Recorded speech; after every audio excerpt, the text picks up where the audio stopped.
ठीक है। सातवीं चीज तो हम लोगों ने सुना कि शुक्रगुजारी इख्तियार करना। अब आठवीं चीज है, अल्लाह ताला सूरह रूम की आयत नंबर 39 में फरमाते हैं। सूरह रूम आयत नंबर 39 39 में अल्लाह ताला फरमाते हैं, ज़कात देने से घरों में बरकत होती है। ज़कात देने से कैसे? अल्लाह ताला फरमाते हैं, वमा आतैतुम मिर रिबल लियरबु फी अमवालिन नासि फला यरबु इंदल्लाह वमा आतैतुम मिन ज़कातिन तुरीदून वजहल्लाहि फउलाइका हुमुल मुद्इफून। तर्जुमा क्या है इसका? तुम जो सूद पर देते हो कि लोगों के माल में बढ़ता रहे, वो अल्लाह के यहाँ नहीं बढ़ता। और जो कुछ सदका और ज़कात तुम अल्लाह ताला के खुशनुदी के लिए देते हो, ऐसे लोग ही हैं जो अपना दोचंद करने वाले, यानी अपना फायदा करने वाले, जिनके यहाँ बरकत होती है। किन लोगों की? जो लोग ज़कात देते हैं। अल्लाह ताला इस आयत में दो चीजों का जिक्र करते हैं। जो सूद पे देते हैं लोगों को और समझते हैं कि सूद में बरकत होगी, सूद पे माल देने से, सूद पे कर्ज देने से हमको जो सूद का पैसा आता है उससे हमारे यहाँ बरकत होगी, लोग समझते हैं इस तरह। लेकिन अल्लाह ताला फरमाते हैं अल्लाह के यहाँ वो बरकत नहीं होगी, बल्कि बरकत किस आदमी के पास बरकत होगी? सूद देने लेने वाले के पास नहीं। जो ज़कात देता है अल्लाह उसको बरकत देते हैं। जो ज़कात देता है अल्लाह उसको बरकत देते हैं। सूदी कारोबार करने वाले की यहाँ बरकत नहीं होती। समझ रहे ना? बरकत क्या है, ये चीज अगर हम लोगों को समझ में आ गई तो फिर इसमें हिकमत भी हम लोगों को समझ में आ जाती। ठीक है ना? अच्छा, ये तो ज़कात देना था। नौवीं चीज क्या है? अल्लाह ताला सूरह सबा की आयत नंबर 39 में फरमाते हैं, नौवीं चीज, सदका और खैरात करने से भी बरकत होती है। सदका करने से बरकत कैसे? देखिए सूरह सबा की आयत नंबर 39 में अल्लाह ताला फरमाते हैं, कुल इन्ना रब्बी यबसुतुर रिज़्क़ लिमन यशाउ मिन इबादिही व यक़दिरु लहु वमा अनफ़क़्तुम मिन शैइन फ़हुव युख़्लिफ़ुहु व हुव खैरुर राज़िक़ीन। कह दीजिए कि मेरा रब अपने बंदों में जिसके लिए चाहे रोजी कुशादा करता है और जिसके लिए चाहे तंग कर देता है। तुम जो कुछ भी अल्लाह की राह में खर्च करोगे, अल्लाह इसका पूरा पूरा बदला देगा और वो सबसे बेहतर रोजी देने वाला है। क्या मालूम है इस आयत से? अल्लाह ताला इस आयत में फरमाते हैं अल्लाह जिसे चाहे रोजी देता है। अल्लाह की मर्जी है भाई, किसी को अमीर बनाए, किसी को गरीब बनाए, जिसको जितना देना चाहे अल्लाह के हाथों में है। अल्लाह ताला जिसे चाहे रोजी कुशादा करता है, जिसके लिए चाहे तंग कर देता है, अल्लाह की मर्जी। किसी को गरीब ही रखना है तो गरीब ही रखता है, किसी को माल ज्यादा देना है तो अल्लाह की मर्जी उसे दे देता है। लेकिन अल्लाह की राह में अगर खर्च करोगे तो अल्लाह उसका बेहतरीन बदला देता। मतलब ये है कि हम अल्लाह की राह में खर्च करने से माल कम होता, ये समझते हैं हम लोग। हम क्या समझते? अल्लाह की राह में खर्च करने से, सदका करने से, खैरात करने से हमारा माल कम होता है, हम ये समझते। लेकिन अल्लाह ताला फरमाते नहीं नहीं, तुम अल्लाह के रास्ते में खर्च करो, सदका और खैरात करो, अल्लाह उसका बेहतरीन बदला देगा, बल्कि उससे भी ज्यादा दे सकता है।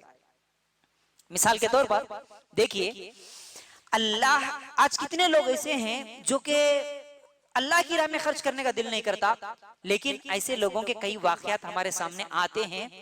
जब अल्लाह की राह में खर्च करने की बारी आती है तो 10 रुपये, 20 रुपये, 50 रुपये, 100 रुपये से ज्यादा अगर किसी के यहाँ वादा भी कर दिए कि हम देंगे भाई, लेकिन उसको भी उस वक्त पर नहीं देते, बस हम उनके दिल क्या है, तंग होते हैं, अल्लाह की राह में खर्च करने का दिल नहीं करता।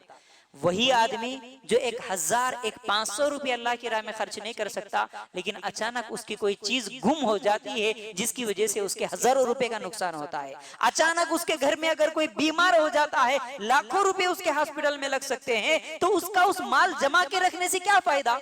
अगर वो अल्लाह की राह में खर्च करता तो उसको तो दुनिया में भी बरकत, फिर आखिरत में भी हमेशा का सदका जारिया बनता था। लेकिन उस माल को उसने दबा दबा के रखा, छुपा छुपा के रखा, गिन गिन के रखा, बढ़ाने की कोशिश में है। लेकिन अल्लाह अगर चाहे कि तुम उसको तंग कर देना, उसकी क्या है, उसकी बरकत, उसके माल में इजाफा नहीं करना चाहता है, तो तुम लाख रुपए जमाएंगे जिस दिन, उस दिन 2 लाख की अगर बीमारी दे दिया तो क्या कर लोगे?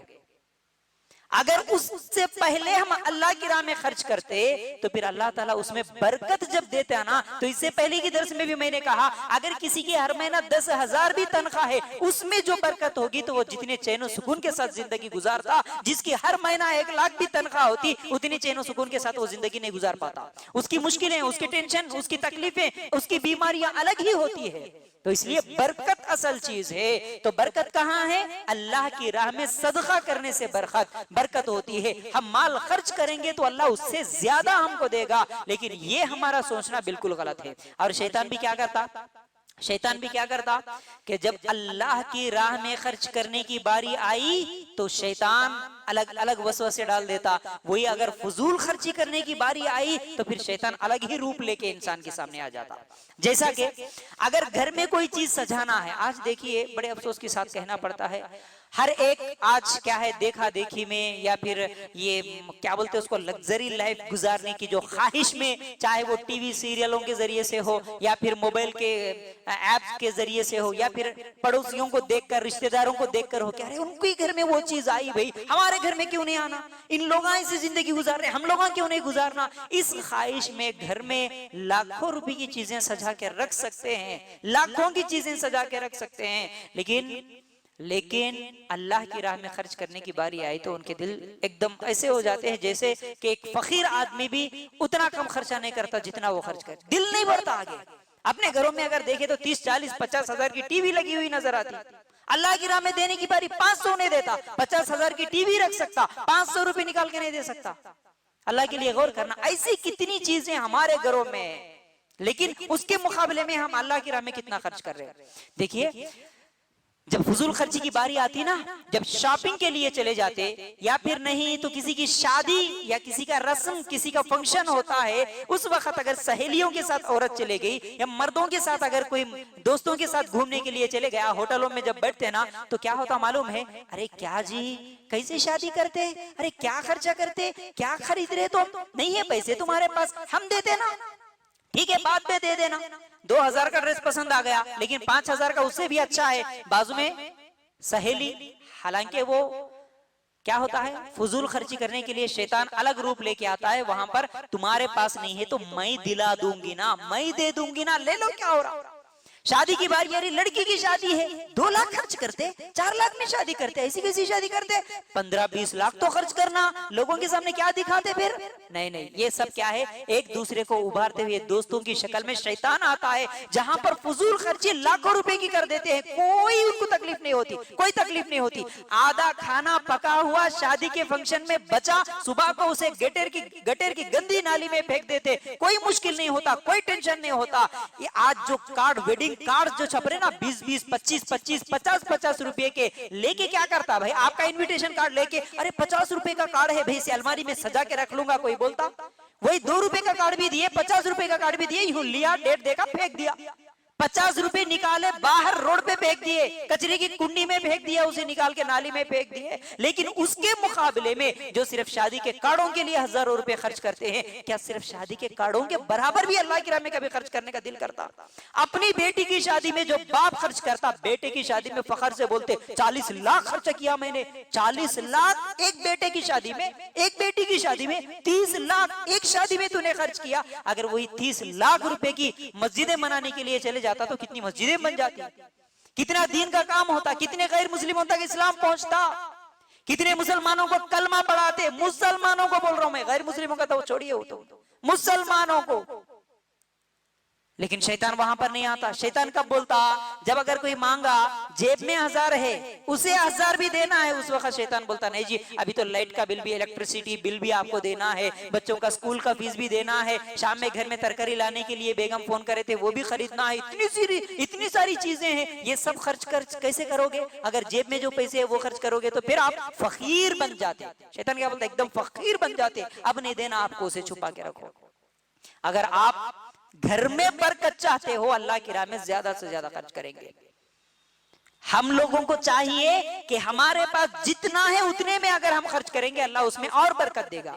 अल्लाह के रसूल सल्लल्लाहु अलैहि वसल्लम की हदीस सुनिए, देखिए सदका करने से माल कम नहीं होता। सही मुस्लिम की सही हदीस सुना रहा हूं, देखिए अल्लाह के रसूल सल्लल्लाहु अलैहि वसल्लम ने क्या फरमाया, सदका करने से माल कम नहीं होता, माफ करने से अल्लाह ताला इज्जत बढ़ा देते हैं और आजिज़ी इख्तियार करने से अल्लाह ताला बुलंद मर्तबा अता करते हैं। कितनी बेहतरीन बातें हैं।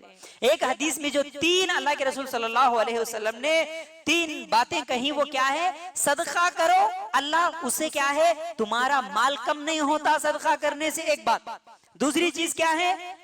माफ करो, अल्लाह इज्जत बढ़ा देता। हम क्या समझते? माफी मांगना या किसी को माफ करना ये हमारे लिए जिल्लत समझते, लेकिन ऐसा नहीं है। तुम लोगों को माफ करने का जब जज्बा हमारे अंदर लाएंगे तो अल्लाह ताला हमारी इज्जत कैसे बढ़ा देता हम गुमान नहीं कर सकते। माशरे में इज्जत हो, लोगों को माफ करना सीखो। लेकिन आज हम क्या करते? नहीं, इन्हों कैसा बोले तुम, वहां पर मेरे साथ ये कैसी बात करे, वहां पर ये कैसे अल्फाज, मेरे को ऐसा करे वैसा करे, माफ करना नहीं चाहते। कोई माफी भी मांग रहा तब भी नहीं माफ करते लोग, ऐसे हैं। माफी मांग रहा तब भी माफ नहीं करते, अपनी अना में होते। लेकिन अल्लाह इज्जत उनकी बढ़ा देता जो लोगों को माफ करते हैं। चाहे सास बहू को माफ करना, बहू सास को माफ करना, मियां बीवी एक दूसरे को माफ करना, औलाद का अपने बच्चों को माफ करना, दोस्तों का एक दूसरे को माफ करना। अगर माफ करने का जज्बा आया ना तो फिर हर किस्म की लड़ाइयां झगड़े खत्म हमारे अंदर। तुम जहां भी काम कर रहे हो, किसी क्या है भाई, दुकान में काम कर रहे, कारोबार है, घर है, हर जगह पर माफ करने का जज्बा जहां पर होता, इंसान एक दूसरे को माफ करना जब सीख जाता तो फिर वहां पर लड़ाइयां झगड़े बेचैनी नहीं रहती। और तीसरी चीज, आजिज़ी अख्तियार करने से अल्लाह बुलंद मर्तबा देता है। अल्लाहु अकबर।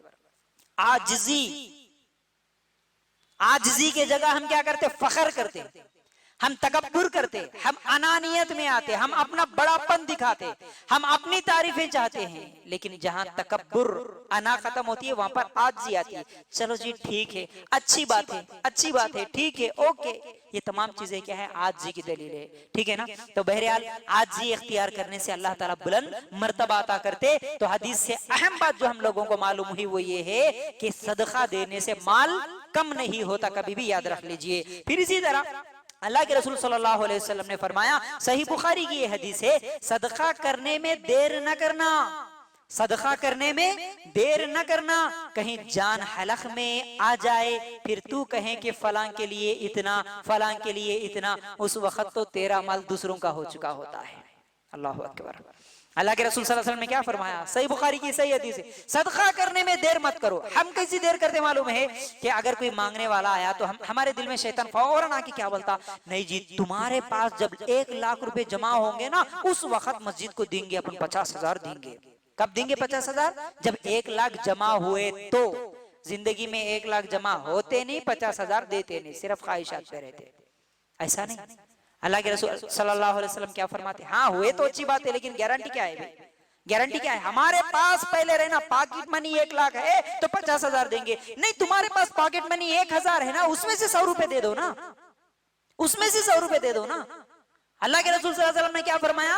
सदका करने में देर नहीं करना, देर नहीं करना। हम देर करते, ठीक है, अगला साल जो है ना वहां से इतना फायदा आता, यहाँ से इतना फायदा आता, इन्हों ये देते बोले, उन्होंने वो देते बोले, वो प्रॉपर्टी बेचने की है, ये कारोबार शुरू करने का है, अगले साल तक थोड़ा बहुत माल जमा हो जाता, जब देंगे भाई, अभी हम नहीं दे सकते, अब हम नहीं दे सकते। ये बहुत बड़ी गलती है। हमारे पास इस वक्त जितना है उतना हम देंगे तो वो हमारे लिए फायदा है। वरना जब जान हलक तक पहुंच जाएगी, आखिरी लम्हा मौत का फरिश्ता आके खड़ा हो गया, उस वक्त इंसान कहता अल्लाह थोड़ा सा मौका दे दे अल्लाह, अब खैरात करूंगा, अब खर्च करूंगा, अब दीन का काम करूंगा, अब गरीबों को दूंगा, अब बेवाओं यतीमों की मदद करूंगा। उस वक्त तुम कहो भी अगर प्रॉपर्टी जमा के रखे, ये बेटे के नाम पे इतनी, वो बेटे के नाम पे इतने, छोटा बेटा बड़े बेटे के लिए, ये छोटी बच्ची की शादी के लिए, कब से जमा करते भाई? जब लड़की पैदा होते ना उसी वक्त रजिस्ट्रेशन करके रख देते बच्ची के नाम पे प्लॉट। कब की बात? 20-25 साल की बात, ठीक है, अच्छी बात है। लेकिन अल्लाह की राह में क्या खर्च कर रहे हैं? हर एक के लिए रखे, अल्लाह के दीन के लिए क्या रखे? अगर वो तमाम प्लॉट्स वैसे ही है, सोना चांदी सब कुछ जमा हुआ, बैंक बैलेंस है, मौत का फरिश्ता आया, उस दिन बोलो बेटों से, बेटा फलां प्लॉट जो रखा ना मैं, ये अल्लाह की राह में खर्च कर देना, एक मस्जिद को दे देना, एक मदरसे को दे देना, एक गरीबों में बांट देना। उस दिन तो बेटे झगड़े करेंगे, आपस में खुद झगड़ा करेंगे कि नहीं मुझे कम हो रहा, तेरे लिए ज्यादा हो रहा, बोल के उस दिन तुम बोलो तब भी बेटे सुनने वाले नहीं। उस दिन कुछ भी फायदा नहीं, उस दिन वो माल तेरा नहीं होगा, उस दिन वो माल दूसरों का हो चुका होगा। उससे पहले खर्च करो, बोले अल्लाह के रसूल सल्लल्लाहु अलैहि वसल्लम। तो क्या माना इसका? तो घरों में बरकत का जरिया सदका व खैरात करना। हम जितना ज्यादा सदका खैरात करेंगे अल्हम्दुलिल्लाह अल्लाह ताला उतनी ही बरकत भी देंगे।